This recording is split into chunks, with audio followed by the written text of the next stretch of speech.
Coucou tout le monde, aujourd'hui on va parler de la fermeture hivernale des parcs d'attractions, j'espère que ça va vous plaire, c'est parti, let's go!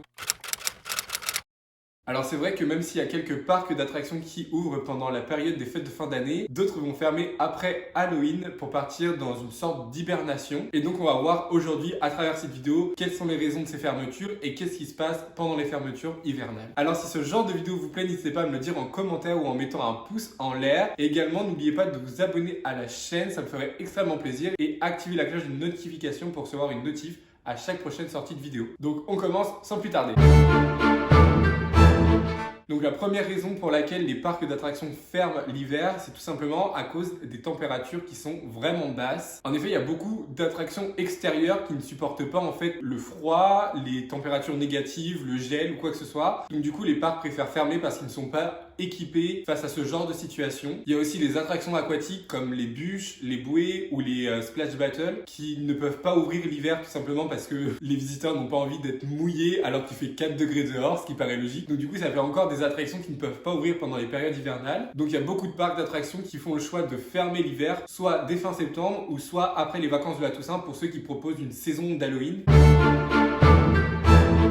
Ensuite, la deuxième raison de ces fermetures hivernales, c'est que les équipes vont préparer l'hivernage du parc. Donc en fait, entre autres, ils vont protéger les attractions du froid, vidanger les lacs et les points d'eau pour ceux qui en ont, réparer la menuiserie, changer des pièces, bref, faire toute la maintenance du parc. Donc ils préfèrent profiter de la fermeture pour faire la maintenance comme je vous le disais, au lieu d'ouvrir toute l'année et de faire la maintenance lorsque le parc est ouvert. Donc c'est vrai que quand on regarde par exemple Disneyland Paris qui est ouvert 365 jours par an, certes il est ouvert toute l'année, mais lorsque vous allez visiter le parc, il se peut qu'une, deux, voire trois attractions soient fermées le jour de votre visite pour cause de maintenance. Et pourtant, vous allez payer le même prix que si toutes les attractions étaient ouvertes ou s'il y en a 5 en moins. Enfin, vous voyez. Donc l'avantage de la fermeture hivernale, c'est que l'expérience client, elle va pas être amputée par les maintenances des attractions lors des journées où les visiteurs peuvent être présents sur le parc.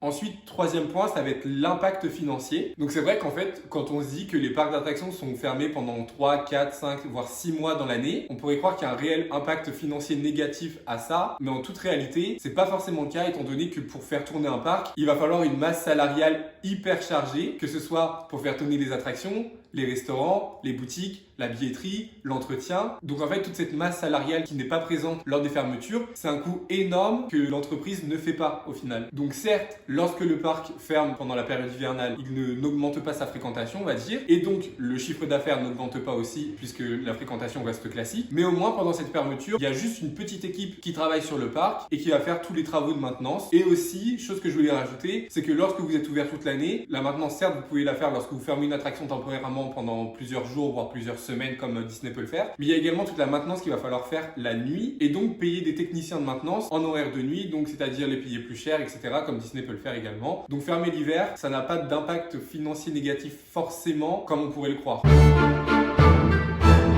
Et le dernier point que je voulais aborder par rapport aux raisons qui font que les parcs d'attractions ferment en hiver, c'est que ça va permettre en fait d'anticiper le futur. Donc c'est vrai que pendant cette période, les parcs d'attractions qui veulent créer une nouveauté pour l'année suivante vont pouvoir bénéficier de ce temps de fermeture pour faire les constructions, mettre en place la végétation, les décorations, la thématisation, enfin bref, toutes ces choses-là qui ne se font pas lorsque le public est au sein du parc. Et puis ça permet également de préparer toutes les actions marketing qu'il va falloir faire lors de la saison suivante et plus généralement de s'occuper à 100% de la gestion globale du parc d'attractions. Donc voilà à travers cette petite vidéo les différentes raisons pour lesquelles les parcs d'attractions ferment en hiver. Toutefois quand même il y a de plus en plus de parcs qui essayent au moins d'ouvrir lors des périodes de vacances de Noël puisque ça permet d'attirer une toute nouvelle cible qui est en général très familiale et qui vient découvrir le parc dans la version hivernale et festive avec les fêtes de fin d'année. Mais quoi qu'il arrive, ceux qui ouvrent seulement pendant les vacances de Noël ont de janvier jusqu'à avril en général pour pouvoir s'occuper de toute la maintenance du parc. Donc ça leur fait quand même encore 4 mois afin de pouvoir embellir le parc et de rectifier tous les problèmes qu'il y a pu avoir lors de la saison précédente. Donc voilà, c'est tout pour moi pour cette vidéo. J'espère que ça vous aura plu. Dites-le moi en commentaire et n'hésitez pas également à mettre un pouce en l'air. N'oubliez pas de vous abonner à la chaîne, ça me fait toujours extrêmement plaisir quand je vois qu'il y a de nouveaux abonnés. Et puis vous, ça vous coûte rien,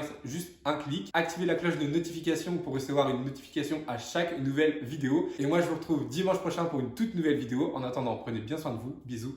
Bye.